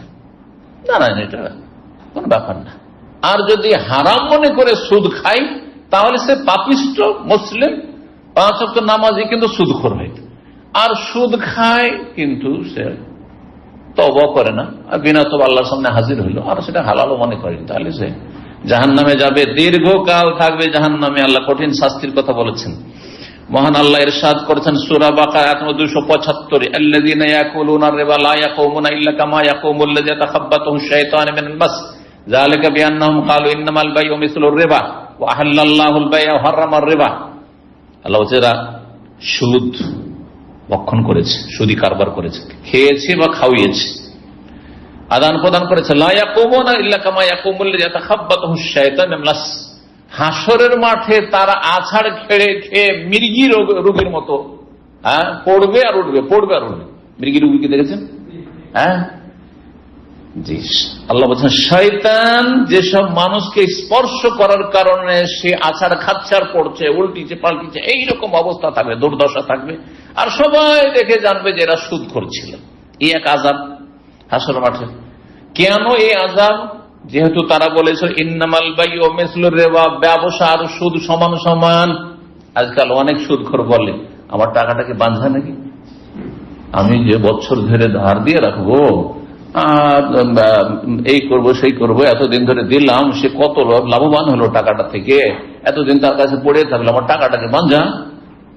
আরে বিয়ে শাদী করলে তো বাচ্চা হয়, আমার টাকার বাচ্চা হবে না, ও বাচ্চা সুদ খাবে। বুঝতে পেরেছেন? জি, ইন্নামাল বাইউ মিসলুর রিবা, এরাই বলে যে ব্যবসা আর সুদ একই জিনিস, সুদ আর ব্যবসায় পার্থক্য নেই তাদের কাছে। যেমন ব্যবসা করছে বা রোজগার অন্য রোজগার করছে তেমনি সুদও খাচ্ছে। অথচ আল্লাহ ব্যবসাকে হালাল করেছেন আর সুদকে হারাম করেছেন। আল্লাহ বলছেন ফামান জাহুমা তুমি রব্বিহি, যার কাছে রবের পক্ষ থেকে উপদেশ চলে এসেছে যে সুদ হারাম, ফান তাহা ছেড়ে দিল, ফালাহু মা সালাফ, যা অতীতে করেছে আল্লাহ মাফ করবেন। ও আমরুহু ইলাল্লাহ, আল্লাহ তার ফায়সালা করবে, তওবা করলে মাফ আর না করলে মাফ নাই। ওমান আদা, কিন্তু হারাম জানার পরে সুদ হারাম, সুদি কারবার হারাম, তারপরেও যদি ফিরে আসে আবার সুদি কারবারে, তাহলে ফাউলাইকা আসহাবুন নার হুম ফিহা খালিদুন, তারা জাহান্নামী এবং তারা সেখানে চিরস্থায়ী হবে বা দীর্ঘস্থায়ী হবে। যদি হালাল মনে করে তাহলে চিরস্থায়ী হবে, আর যদি হালাল না মনে করে সুদ এত বড় ধ্বংসাত্মক পাপ যে দীর্ঘস্থায়ী হবে। খুলুদ, দীর্ঘস্থায়ী হওয়াকে চিরকাল বলা হয়। এটা হচ্ছে বাকভঙ্গি নয়। আছে না নেই? আপনি সৌদি আরবে 30-35 বছর থাকেন, এলাকাবাসী বন্ধু বান্ধব সব বলবে সারা জীবনটা থেকেই গেলে তুমি সৌদি আরব, বলে না কেন? অথচ সারা জীবন থাকেন না আপনি, তার আগে 25-30 বছর দেশেও থেকে এসছে, কিন্তু চিরকাল মানে দীর্ঘকাল। রব্বুল আলামিন আরো ইরশাদ করছেন সূরা বাকারার আয়াত 278 এবং 279-তে, ইয়া আইয়ুহাল্লাযীনা আমানুত্তাকুল্লাহা ওয়া যারু মা বাকিয়া মিনার রিবা ইন কুনতুম মুমিনিন ফাইন লাম তাফআলু ফাযানু বিহারবিন মিনাল্লাহি ওয়া রাসূলিহি ওয়া ইন তুবতুম ফালাকুম রুউসু আমওয়ালিকুম লা তাযলিমুনা ওয়া লা তুযলামুন। হে ঈমানদারগণ, তোমরা আল্লাহকে ভয় করো এবং যে সুদি কারবার করছিলে ছেড়ে দাও আপন অবস্থায়। জানতে পেরেছেন যে সুদ হারাম, এতদিন জানছিলেন না, যে সুদের উপরে বন্ধকের জমি বা সুদি কারবারে লেগে আছে, যাকে টাকা ধার রেখেছেন আসল টাকাটা ফিরিয়ে নেন, আসল টাকা ফিরিয়ে নেন। আর বাজার সুদ নেবো না ভাই, আরাম সুদ নেবো না, এতদিন জানতাম না বা এতদিন আমি বুঝিনি, এখন আমার ইমানে নাড়া দিয়েছে, আমি এই কাজ করবো না। অতিরিক্ত এই নয় যে চুক্তি যখন হয়ে গেছে তো এটা নিয়েই নি পরে তওবা করবে, এটি চলবে না। তারপরে আল্লাহ বলছেন যদি মুমিন মুসলিম হও তাহলে এটা করো, যে সুদ নেবে না কিন্তু ছেড়ে দাও। ফাইন লাম তাফআলু, যদি না করো না সুদি কারবার ছাড়বো না, ফাযানু বিহারবিন মিনাল্লাহি ওয়া রাসূলিহি, তাহলে আল্লাহ এবং তার রাসূলের পক্ষ থেকে যুদ্ধের ঘোষণা শুনে না। আল্লাহর যুদ্ধ আর রাসূলের যুদ্ধ, তাফসীরকারগণ বলছেন আল্লাহর যুদ্ধ যে দুনিয়াতে বিভিন্ন আযাব, শাস্তি, বালা মুসিবত, মানসিক, শারীরিক, পারিবারিক, রাষ্ট্রীয়, সামাজিক সমস্ত রকমের যে অশান্তিগুলি, এগুলি সুদি সিস্টেমের কারণে এবং বিভিন্ন পাপের কারণে। তার মধ্যে একটি হচ্ছে ধ্বংসাত্মক পাপ, হচ্ছে শুধু সুদের কারণে নয়, বিভিন্ন পাপের কারণে। আর আখিরাতে আল্লাহর যুদ্ধের ঘোষণা মানে জাহান্নাম। আল্লাহ যুদ্ধের ঘোষণা করে শুধু দুনিয়াতে তো নয়, দুনিয়াতেও আর আখিরাতে। তো আখিরাতে আল্লাহর যুদ্ধের ব্যাখ্যা কি? যে জাহান্নামে আল্লাহ ঢুকিয়ে ছেড়ে দেবে, যুদ্ধ শেষ, আল্লাহ যুদ্ধ শেষ। আর রসুলের যুদ্ধ, আল্লাহ রসুলের পক্ষ থেকে যুদ্ধের ঘোষণা মানে রাসূলুল্লাহ সাল্লাল্লাহু আলাইহি ওয়াসাল্লাম যদি দুনিয়াতে থাকতেন, আর যদি এরকম সুদখোর থাকতো আর সুদ ছাড়তে চায় না, তাহলে তিনি যেমন বদর, ওহুদ, খন্দক করেছেন তেমনি জিহাদ তাদের বিরুদ্ধে করতেন। এটি আল্লাহর নির্দেশ, জিহাদ করা ফরজ তাদের সুদখোরদের বিরুদ্ধে। খলিফাতুল মুসলিমিন যদি ইমামুল মুসলিমিন হয়, খলিফা রাশেদদের অনুসারী যদি খলিফা রাশেদিনদের, তাহলে সুদখোর যারা সুদি কারবার ছাড়তে চায় তাদের বিরুদ্ধে যুদ্ধের ঘোষণা করে। এটা হচ্ছে ইসলাম। নবী সাল্লাল্লাহু আলাইহি ওয়াসাল্লাম স্বপ্ন যোগে অনেক জাহান্নাম এবং জান্নাতের দৃশ্য দেখেছিলেন। একটি লম্বা হাদিস সহিহ বুখারীর রয়েছে। পুরো হাদিস শোনালে তো ওই একটি হাদিস 1-1.5 ঘন্টায় শেষ করা হয়তো মুশকিল হয়ে যাবে। একটা অংশ শুধু, একটা দৃশ্য নবী সাল্লাল্লাহু আলাইহি ওয়াসাল্লাম দেখছেন যে একজন লোক রক্তের নদীতে হাবুডুবু করছে, আর তারপরে সে কিনারা আসার চেষ্টা করছে, যেমন কিনারায় তটে লাগার চেষ্টা করছে, তেমন বড় পাথর দিয়ে তার মুখে কি করা হচ্ছে? মারা হচ্ছে। ওয়াল্লাযী রাআইতাহু ফিন নাহারে, যাকে দেখলে সেই রক্তের নদীতে, আকিলুর রিবা, সে সুদখোর, সে সুদখোর। কেন রক্তের নদীতে কেন দেখা হলো? কারণ যারা সুদ খায় তারা গরিবের রক্ত চুষে। সুদি সিস্টেম হচ্ছে গরিবদের রক্ত চুষে নেওয়া। সুদে লোন নিয়ে কোন মানুষ বড় লোক হয়েছে? কখনো হবে না। এই যারা কোটি কোটি টাকা লোন নিচ্ছে ব্যাংকে, মনে করছেন যে বড় লোক হচ্ছে, দেখেন কোন সময় দেউলিয়া হয়ে গেল। আর ব্যাংক এত টাকা পাবে দিতে পারছে না, বা তাদের গায়ের জোরে বা তাদের রাষ্ট্রীয় ক্ষমতার জোরে বা রাজনীতির জোরে হয়তো সেগুলোকে হিসাব নিকাশ দুনিয়াতে হচ্ছে না, আখেরাতে হবে। দুর্নীতিতে ডুবে আছে তারা, কোনদিন সুদের উপরে ভিত্তি করে যে অর্থনীতি দাঁড়াবে সেই অর্থনীতিতে কোনো বরকত থাকবে না। আল্লাহ বলে দিয়েছে ইয়ামহাকুল্লাহুর রিবা, সুদকে আল্লাহ নিশ্চিহ্ন করে দেন, মুছে দেন। এর চেয়ে বড় স্পষ্ট কথা কি লাগবে? ওয়ায়ুরবি সাদাকাত, আর আপনি হালাল রুজি করুন, দান সাদকা করুন, ইউরবি আল্লাহ বর্ধিত করেন, বাড়ান। সহিহ বুখারী 1297 নম্বর হাদিস। তাহলে সুদখোর জাহান্নামী, আমরা কোরআন হাদিস দুই রকমের দলিল পেলাম। 5 নম্বর অস্থায়ী জাহান্নামী হওয়ার কারণ হচ্ছে ইয়েতিমদের ধন সম্পদ ভক্ষণ করা। ইয়েতিমদের ধন সম্পদ ভক্ষণ করে কারা? যারা নিকটাত্মীয় তারা বেশি করে। হয় ইয়েতিম, ইয়েতিম কাকে বলে? যে ছেলে মেয়ে নাবালক অবস্থায় তার বাবা মারা গেছে। মা মরলে ইয়েতিম হয় না, কারণ বাবা ভরণ পোষণের দায়িত্ব পালনকারী আছে। যদিও সে মায়া মমতা থেকে বঞ্চিত হয়, অসহায়, কিন্তু তারপরও তার ভরণ পোষণে দেখাশোনার জন্য তো আছে, বাপ আছে। তো বাবা মারা গেছে নাবালক অবস্থায়, এখন তাদের দেখাশোনার দায়িত্ব নিয়েছে কে? দাদা, না হয় চাচা, ঠিক না, অথবা নানা, না হয় মামা। এরাই কিন্তু বেশি ইয়েতিমদের ধন সম্পদ অন্যায় ভাবে ভক্ষণ করে। নিজের ছেলে মেয়েদেরকে ভালো ভালো স্কুলে পড়াচ্ছে আর ভালো যত্ন সহকারে পড়াচ্ছে, আর ভাতিজাকে ভাইগিনাকে চাকর খাটাচ্ছে, অথবা যারে মাদ্রাসায় দিয়ে দেয়, কোনো পয়সা খরচ করেন। তারপরে তাদের বিল হয় 10 টাকা, করে 100 টাকা, আর একটা জিরো বাড়িয়ে দেয়, 9-6 করে। এইভাবে বিভিন্ন ভাবে মানুষ ইয়েতিমের ধন ভক্ষণ করে। আর যারা সরাসরি একেবারে বেইমানি করে নিল, দখলই করে নিল, সেটা তো বলতে হবে না কত বড় অপরাধ। ছিনিমিনি খেলা ইয়েতিমদের ধন সম্পদ নিয়ে রব্বুল আলামিন সূরা নিসা 10 বলছেন, ইন্নাল্লাযীনা ইয়াকুলুনা আমওয়ালাল ইয়াতামা যুলমা, যারা ইয়েতিমদের ধন সম্পদকে অন্যায়ভাবে ভক্ষণ করে, ইন্নামা ইয়াকুলুনা ফি বুতুনিহিম নারা, তারা ইয়েতিমের ধন সম্পদ খেলো না, তারা জাহান্নামের আগুন পেটে ভক্ষণ করলো। পেটে জাহান্নামের আগুন ঢোকানো, অর্থাৎ জাহান্নামে যেতে হবে। আরো স্পষ্ট করে, আর শীঘ্রই তারা জ্বলন্ত আগুনে প্রবেশ করবে। আল্লাহু আকবার, আল্লাহু আকবার।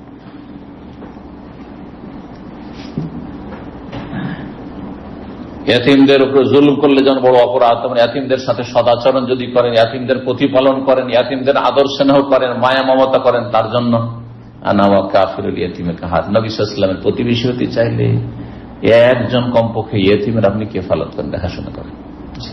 একটা ছেলেকে, একটা মেয়েকে আমি আল্লাহ সন্তুষ্টের জন্য মানুষ করি, কমপক্ষে একটা দিয়ে শুরু করেন। আল্লাহ তৌফিক দান করুন। অন্তর যার শক্ত হয়ে যাচ্ছে, দোয়াতে কান্না আসে না, সালাতে খুশু আসে না, ইয়েতিমকে আদর স্নেহ করেন, ইয়েতিমকে কোলে নেন, ইয়েতিমের মাথায় হাত বুলান, দেখবেন যে অন্তর নরম হবে। আল্লাহ তৌফিক দান করুন। 6 নম্বর অস্থায়ী জাহান্নামী হওয়ার কারণ অন্যায়ভাবে কাউকে খুন করা। অন্যায়ভাবে কাউকে, যে কোনো মানুষকে, মুসলিমের খুন যদি হয়, তার রক্তের মূল্য সবচেয়ে বেশি আল্লাহ রাব্বুল আলামিনের কাছে। কাবার সমান মূল্য রাখে, কাবার সমান মূল্য রাখে একজন মুসলিমের রক্ত। আর অমুসলিমও যদি হয়, তবু অন্যায়ভাবে, আল্লাহ যেখানে অনুমতি দেননি, হত্যা করা হারাম। মৃত্যুদণ্ড যদি কারো থাকে, তবু আপনার জন্য আমার জন্য হত্যা করা হারাম। একজন খুন করেছে, তো খুনিকে কি করতে হবে? কেসাসে তাকে হত্যা করতে হবে। কিন্তু সেটা যদি কোনো মুফতি, আলেম বা গ্রামের কোন মন্ডল মাতাব্বর সর্দার করে, অথবা গ্রামের সামাজিক বিচারে করে, তাহলে জাহান্নামে যাবে এরা, জালেমেরা। এটা কার অধিকার? রাষ্ট্রীয় অধিকার, সরকারের অধিকার। মৃত্যুদণ্ড যে পাবে প্রাপ্ত আসামি, তাকেও শাস্তি দেবে একমাত্র সরকার।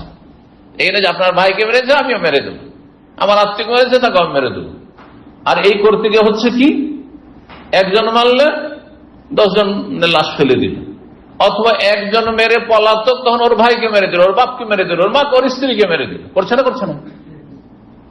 মুসলিমরা এই কাজ করতে পারে যদি ইসলাম সম্পর্কে তাদের কোনো জ্ঞান থাকে আর আমল থাকে আর আল্লাহর ভয় থাকে, জাহান্নাম বলে ভয় থাকে আর জান্নাতের যদি আশাবাদী হয়, তাহলে এগুলো নাম তো আসতে বসে। গণপিটনে দিয়ে চোর ডাকাতকে মেরে দিল, জায়েজ? হারাম, হারাম। আপনাদের সরকার হাতে তুলে দিতে হবে, প্রশাসনের হাতে তুলে দিতে হবে, আর বিচার সেখান থেকে চাইতে হবে। আপনার বাড়িতে চুরি করেছে, এই নয় যে আমার বাড়িতে চুরি করতে আমি মেরে দিলাম না।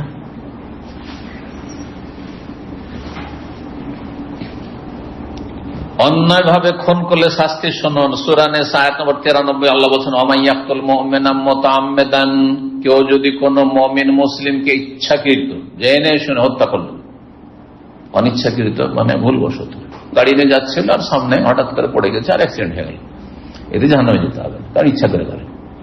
কিন্তু দেখছে যে সামনে লোকটা আসছে আর তারপর ওর সাথে দুশ্মনী আছে, দিল গাড়ি চাপিয়ে দিল তার উপর, জাহান্নামে যেতে হবে না? সে খুন করলো মুতাআম্মিদান, ইচ্ছাকৃত। ফাজাযাউ, 5টি শাস্তি শোনেন, খুনির 5টি শাস্তি। এই জন্য যদি আমি এটাকে কয় নম্বরে নিয়ে এসেছি? 6 নম্বরে নিয়ে এসেছি। কিন্তু মনে রাখবেন যে খুনের অপরাধ আল্লাহ শিরকের পরে বর্ণনা করেছেন, আর নামাজ ছাড়া শিরকের সমতুল্য। তাহলে নামাজ ছাড়ার পরে 2 নম্বরে বলা যেতে পারে শিরক, কুফরি, আর সালাত ত্যাগ করা, ফরজ সালাত ত্যাগ, তারপরেই খুনের অপরাধ।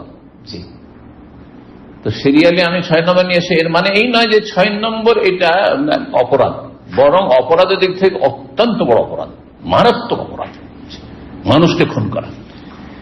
যেই ব্যক্তি কোন মুমিন মুসলিমকে খুন করবে ইচ্ছাকৃত, ফাজাযাহু জাহান্নাম, 1 নম্বর তার বদলা হচ্ছে, শাস্তি হচ্ছে জাহান্নাম। খালেদান ফি, 2 নম্বর সেখানে চিরকাল থাকবে যদি হালাল মনে করে, আর যে হালাল না মনে করে থাকে, অনেকে মারবো কি হবে, হ্যাঁ কোনো দোষের কথা নয়, তাহলে চিরকাল জাহান্নামে থাকতে হবে। এই বেটাকে খুন করা জায়েজ, তাহলে চিরকাল জাহান্নামে থাকবে। জঙ্গিরা মনে করে যে পুলিশ অফিসারকে মারা জায়েজ, হ্যাঁ রাষ্ট্রীয় নেতাকে মারা জায়েজ, তাহলে সে চিরকাল জাহান্নামে থাকবে, কারণ হালাল মনে করে একজন মুসলিমকে মারা। হ্যাঁ, যেসব আলেমরা জঙ্গিদের বিরুদ্ধে ফতোয়া দেয়, সালাফি ওলামারা, তাদেরকে তারা মুনাফিক বলে, তাদেরকে মেরে জান্নাতে যেতে চায়। খারেজিরা যেমন আলী রাদিয়াল্লাহু তাআলা খুন করে ইবনে মুলজাম জান্নাতে যেতে চেয়েছিল, কথা বোঝা গেছে না? হালাল মনে করলো, রক্ত মুমিন মুসলিমের হালাল মনে করলো, তাহলে খালেদান কি আসলেই চিরকাল থাকতে হবে জান্নাতে, যতই নামাজ রোজা থাক না কেন। এই জন্য জঙ্গিরা 2 রকম, স্থায়ী জাহান্নামী হইতে পারে যদি হালাল মনে করে, মারতে কি হালাল তোমার, আর নাশকতামূলক কাজ করেছে কিন্তু হালাল সেটাকে হয়তো মনে করেনি, তাহলে তখন অস্থায়ী জাহান্নামী হতে পারে। এই জন্য জঙ্গিদের বিষয়টি অত্যন্ত মারাত্মক বিষয়। আল্লাহ হেফাজত করে মুসলিম সমাজের, মুসলিম যুবক যুবতীদের হেফাজত করে জঙ্গিবাদ থেকে, চরম পন্থা থেকে। তাহলে 2 নম্বর শাস্তি, চিরকাল বা দীর্ঘকাল থাকতে হবে। ওয়াগাযিব আল্লাহু আলাইহি, আল্লাহর গজব হইতে থাকবে, ক্রোধ। আল্লাহ কখনো ভালো সন্তুষ্টির নজরে দেখবেন না, আল্লাহর ক্রোধ নামতে থাকবে, গজব নামতে থাকবে। ওয়ালান, আল্লাহ লানত, অভিসম্পদ হইতে থাকবে, রহমত থেকে বঞ্চিত করার ঘোষণা। ওয়া আ'আদ্দা লাহু আযাবান আযীম, মহা শাস্তি আল্লাহ তৈরি করে রেখেছেন জাহান্নামে। 5টি শাস্তি যদি কেউ মুমিন মুসলিমকে খুন করে। অমুসলিমকে কেউ যদি খুন করে, রাসূলুল্লাহ সাল্লাল্লাহু আলাইহি ওয়াসাল্লাম সহিহ বুখারী হাদিস, মান কাতালা মুআহাদান লাম ইয়ারাহ রায়াহাতাল জান্নাহ, একমাত্র রণক্ষেত্রে আপনার বিরুদ্ধে অস্ত্র ধরে এসছে, আপনার জাতির বিরুদ্ধে অস্ত্র ধরে এসছে, আপনি তখন মারা যায় যুদ্ধের ময়দানে। কিন্তু এমনি রাস্তাঘাটে চলাফেরা করছে, অথবা নিরীহ মানুষ তারাও বসবাস করছে, আপনিও বসবাস করছেন, অথবা তারাও কাজের জন্য প্রবাসে এসছে, আপনিও এসেছেন বা আপনারা এসছেন, আর কেউ মেরে দিলেন, হ্যাঁ এটা যদি মান কাতালা মুআহাদান, চুক্তি যাদের সাথে রয়েছে, যে কোন রকমের চুক্তি হোক না কেন, সেটা ব্যক্তি চুক্তি হোক, রাষ্ট্রীয় চুক্তি হোক, আন্তর্জাতিক চুক্তি হোক, আজকাল সবচেয়ে আন্তর্জাতিক কূটনৈতিক চুক্তি আছে না নাই? যদি কোন অমুসলিমকে কেউ খুন করে দেয়, লাম ইয়ারা রায়হাতাল জান্নাত, পদ্মের কথা, জান্নাতের সুগন্ধি পর্যন্ত পাবে না। ওয়া ইন্না রিহানা তুজাদু মাসিরাতা 40 আমা, অথচ জান্নাতের সুগন্ধি, জান্নাত 40 বছরের দূরত্বে আছে, এখনো 40 বছর লাগবে যেতে। জি, এই দুনিয়ার গতিতে যদি যাওয়া হয়, এত দূর থেকে জান্নাতের সুগন্ধি পাওয়া যাবে। তারপর এই লোক যে অমুসলিমকে খুন করেছে, সে জান্নাতে যাবে না। সুতরাং আল্লাহ রাব্বুল আলামিনের কাছে দোয়া করি, আল্লাহ যেন মানুষের রক্ত থেকে আমাদের হেফাজত করেন। কোন খুনের সাথে ইশারা, ইঙ্গিত, কুপরামর্শ, কোন রকমের যেন সংযোগ আমাদের কারো না থাকে। একজন মুসলিমের সামান্যতম কোন মানুষের রক্তের সাথে যেন সম্পর্ক না থাকে, যেমন তা বিষয় নয়।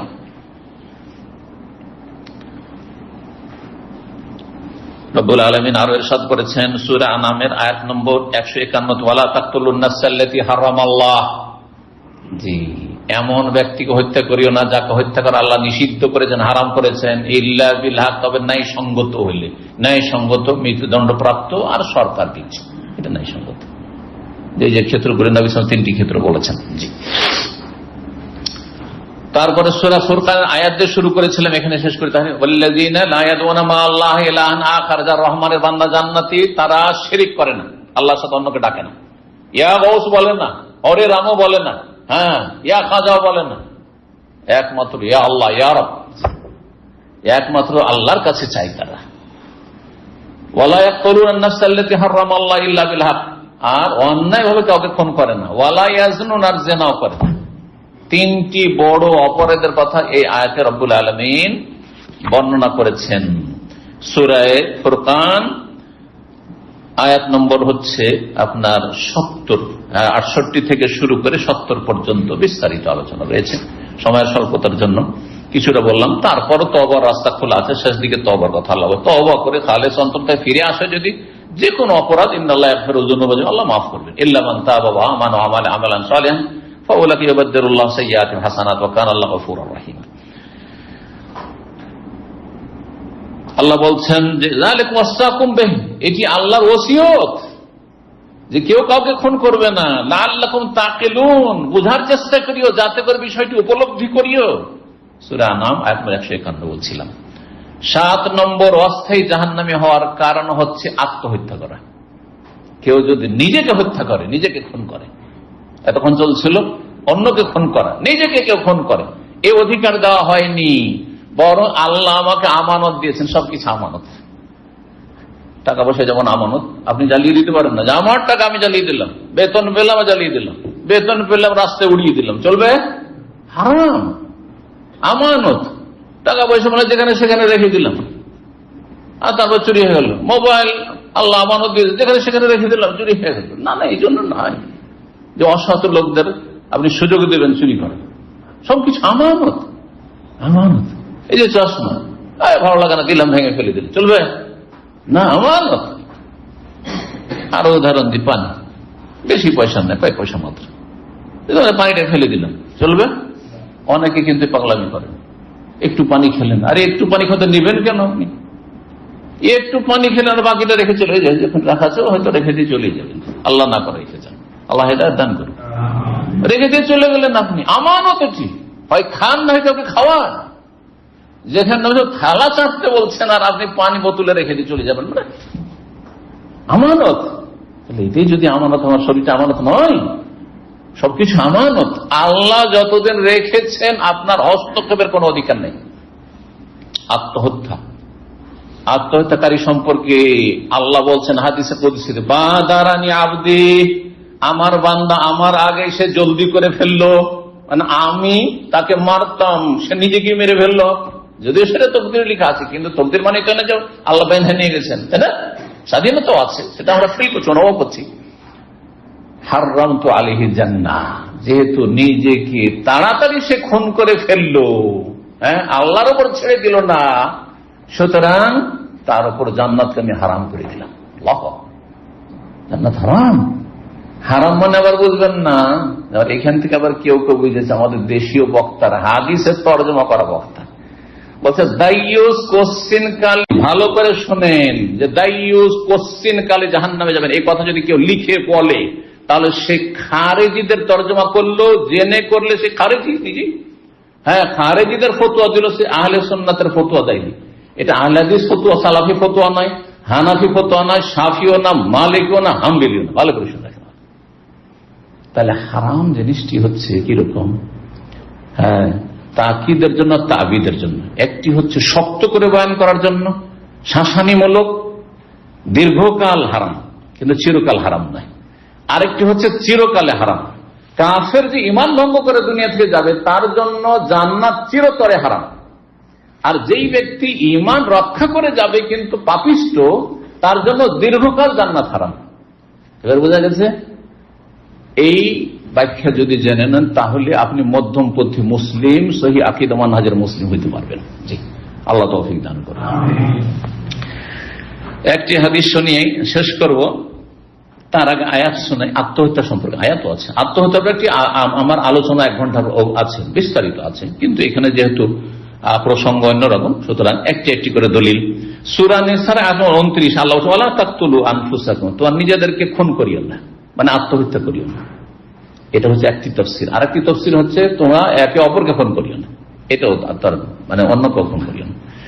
অন্যকে খুন করা মানে নিজেকে খুন করা। যখন অন্যকে খুন করলেন, আপনার মতো তার রক্ত মাংস, আপনার মতো তার আত্মা, আপনার মতো তার বেঁচে থাকার অধিকার ছিল, আপনার মতো তার বেঁচে থাকার প্রয়োজন ছিল, তার দিকে অনেকে তাকিয়ে আছে, সে অনেকের ভরণ পোষণ দেখাশোনা করছে, যেমন আপনি করছেন। ওয়ালা তাকতুলু আনফুসাকুম। আর আরেকটি অর্থ ওয়ালা তাকতুলু আনফুসাকুম মানে তোমরা আত্মহত্যা করিও না। ইন্নাল্লাহা কানা বিকুম রাহিমা, কারণ আল্লাহ তোমাদের উপর বড় দয়ালু, মায়া মমতা করেন। আল্লাহ চান না যে নিজে থেকে চলে যাও এইভাবে, আত্মহত্যা করে আর তারপরে জাহান্নামে ঢুকে যাও, কারণ আত্মহত্যা করে গেলে জাহান্নামে যেতে হবে। আল্লাহ বড় রহিম, আল্লাহ চান না যে জাহান্নামে দেবো, কিন্তু তুমি জাহান্নামে কেন যেতে চাইছো আত্মহত্যা করে? জি, আল্লাহু আকবার। কত আল্লাহর মায়া, চিন্তা করুন তো দেখি। আল্লাহ বলছে আল্লাহ রহিম, আল্লাহ দয়ালু, তুমি মারছো কেন নিজেকে? কেন তুমি আত্মহত্যা করতে যাচ্ছ? ওয়ালা তাকতুলু আনফুসাকুম। আল্লাহু আকবার। যদি আমরা এগুলি যদি অনুভব করি, আমাদের ঈমান আরো সতেজ হয়ে যাবে। আল্লাহ কত মায়া মমতা, বাপ মায়ের চাইতে অনেক বেশি মায়া, তুলনায় চলে না। হাদিসে রয়েছে তুলনায় যেন বাপ মায়ের মায়া হচ্ছে সীমিত মায়া, যতই বেশি মায়া হোক না কেন তারপরও সীমিত রব্বুল আলমিনের মায়া মমতা রহমত দয়ার তুলনায়। জি, হাদিস একটি, সেই হাদিসটি দিয়ে শেষ করছি। রাসূলুল্লাহ সাল্লাল্লাহু আলাইহি ওয়াসাল্লাম থেকে আবু হুরায়রা বর্ণনা করছেন, ক্বালা রাসূলুল্লাহ সাল্লাল্লাহু আলাইহি ওয়াসাল্লাম মান কাতালা নাফসাহু বিহাদিদাতিন, কোন ব্যক্তি যদি আত্মহত্যা করে লোহার ধারালো অস্ত্র দিয়ে, দেখুন লোহার অস্ত্র দিয়ে, বন্দুক, পিস্তল, এটা লোহার অস্ত্র ধরে, ফাহাদিদাতু ফি ইয়াদিহি, কিয়ামতের দিনে জাহান্নামে জ্বলবে, এবং সেই লোহার অস্ত্র, চাকু হইলে চাকু, ছুরি হইলে ছুরি, আর যে বন্দুক বা পিস্তল হয়তো সেটাই, রিভলভার হলে সেটাই তার হাতে, ইয়াতাওয়াজ্জাউ বিহা ফি বাতনিহি ফি নারি জাহান্নাম, জাহান্নামের আগুনে সে নিজের পেটে ঢুকাইতে থাকবে, বা যেখানে মেরেছে সেখানে। তাহলে অনেকে পিস্তল দিয়ে গুলি করে, মাথায় গুলি করে, যেমন কয়েক বছর আগে হতভাগা করলো, তো সেটা করতে থাকবে, মার, গুলি কর, নিজেকে গুলি কর। খালেদান মুখাল্লাদান ফিহা আবাদা, সেখানে চিরকাল, খালেদান শুধু বলেননি, মুখাল্লাদান ফিহা আবাদা, চিরকাল সেখানে থাকবে। তার মানে কি চিরকাল? হাদিসে তরজমা করে মানে দীর্ঘকাল থাকবে। আত্মহত্যাকারী দীর্ঘকাল জাহান্নামে থাকবে, কারণ তওবার সুযোগ পেল না। তো আত্মহত্যার অপরাধ কি এমন একটা অপরাধ যে এরপরে তওবার কোনো চান্স নেই? আরে জেনা ব্যভিচার করার পরে, মদ খাওয়ার পরে তওবার চান্স আছে, কারণ হায়াত এর সম্ভাবনা আছে, কিন্তু আত্মহত্যার পর আর কোথায়? শেষ, আমলের দরজা বন্ধ। সুতরাং মারাত্মক বিষয়, এটি মারাত্মক বিষয়। আল্লাহ হেফাজত করুন। একজন মুসলিমের সামান্যতম ইসলাম সম্পর্কে জ্ঞান থাকলে আর আল্লাহর ভয় থাকলে এই কাজে কখনো এগিয়ে যাবে না। অমান শারিবা সুম্মান, আর কেউ যদি বিষ পান করে আত্মহত্যা করে, ফাকাতাল নাফসা ফাহুয়া ইয়াতাহাসা ফি নারি জাহান্নাম খালিদান মুখাল্লাদান ফি আবাদা, চিরকাল জাহান্নামে জ্বলতে থাকবে আর বিষ পান করতে থাকবে। বিষ পান করবে আর সেই শাস্তি পাবে, আবার বিষ পান করবে, আবার বিষ পান করবে, মরণ আসবে না, কিন্তু কষ্ট পেতে বিষ পানের। অমান তারাদ্দা মিন জাবালিন, যে দুনিয়াতে উঁচু জায়গা থেকে, পাহাড় থেকে বা বড় বড় টাওয়ারের ছাদ থেকে পড়ে আত্মহত্যা করেছে। অনেকে করেছেন না, প্রেমিক প্রেমিক ভালোবাসা প্রদর্শন করতে গিয়ে। আউযু বিল্লাহি মিনাশ শাইতানির রাজিম। কত নিকৃষ্ট এরা, কত নিকৃষ্ট। কীট পতঙ্গ যে পেশাব পায়খানা, তাদের চাইতে নিকৃষ্ট যারা এইসব কাজ করে। এক তো নোংরামি করেছে, লুচ্চামি করেছে, জেনা ব্যভিচার অশ্লীলতা, আর তারপরে আবার আত্মহত্যা করছে। অমান তারাদ্দা মিন জাবালিন, কেউ যদি কোন উঁচু জায়গাতে পাহাড় পর্বত থেকে আছাড় খেয়ে পড়ে আত্মহত্যা করে, ফাকাতালা নাফসা ফাহুয়া ইয়াতারাদ্দা ফি নারে জাহান্নামের আগুনে, উঁচু উঁচু পাহাড় পর্বত থাকবে, আগুনের পাহাড় পর্বত, সেখান থেকে আছাড় খেয়ে খেয়ে পড়বে আর আগুনে, খালিদান মুখাল্লাদান ফি আবাদা, চিরকাল সেখানে জ্বলতে থাকবে। সহিহ মুসলিম 3020 নম্বর হাদিস। আর সহিহ বুখারী মুসলিমে আরেকটি হাদিসের, ওই হাদিসের একটা অংশ, ওমান কাতালা নাফসাহু বিশাইইন, যেহেতু দুই একটি দৃষ্টান্ত তুলে ধরা হোক, এটা দিয়ে এটা দিয়ে ওইটা দিয়ে, এছাড়াও তো অন্য কোন পন্থায় কেউ আত্মহত্যা করতে পারে। তারপর ওমান কাতালান সাহাবে সেই রাসূলুল্লাহ বলছেন, কোন ব্যক্তি যদি কোনো কিছু দিয়ে আত্মহত্যা করে, কোনো কিছু দিয়ে আত্মহত্যা করে, ফিনার, সেটা দিয়ে তাকে জাহান্নামের আগুনে শাস্তি দেওয়া হবে। জাহান্নামের আগুনে সেটা দিয়েই তাকে শাস্তি দেওয়া হবে। যেমন কেউ যদি অঙ্গহানি করে, হাত পা কেটে নিল নিজের, আউযুবিল্লাহ, আর তারপরে আত্মহত্যা করলো, তাহলে ওইভাবে শাস্তি দেওয়া হবে। যে যেমন ভাবে এক কথায় আত্মহত্যা করবে সেইভাবে তাকে জাহান্নামের শাস্তি দেওয়া হবে। আল্লাহ রাব্বুল আলামিন আমাদেরকে সমস্ত অনিষ্ট থেকে বেঁচে থাকার তৌফিক দান করুন, সমস্ত পাপ থেকে, অন্যায় থেকে, জুলুম অত্যাচার থেকে বেঁচে থাকার তৌফিক দান করুন। কথা লম্বা হয়ে গেছে, আর 7টি বিষয় আমরা আলোচনা করলাম, আর বাকি ইনশাআল্লাহ আমাদের সামনে 13টি থাকলো। আগামী সপ্তাহে ইনশাআল্লাহ তাআলা সেগুলি আলোচনা করব। আল্লাহ রাব্বুল আলামিন যেন তৌফিক দান করেন, এবং আল্লাহ আমাদেরকে সমস্ত গুনাহ থেকে বেঁচে থাকার তৌফিক দান করেন, ভালো আমলের তৌফিক দান করেন, ফরজ ওয়াজিব আদায়ের তৌফিক দান করেন, মানুষের হক আদায় করার তৌফিক দান করেন, মানুষের রবের হক যথাযথ আদায় করার তৌফিক দান করেন। আল্লাহ রাব্বুল আমাদেরকে জান্নাতুল ফিরদৌস দান করেন, জাহান্নামের আযাব থেকে, কবর আযাব থেকে রক্ষা করেন। ওয়া সাল্লাল্লাহু সাল্লামা নবিয়ানা মুহাম্মদ ওয়া আলা আলিহি ওয়া সাহবিহি আজমাইন।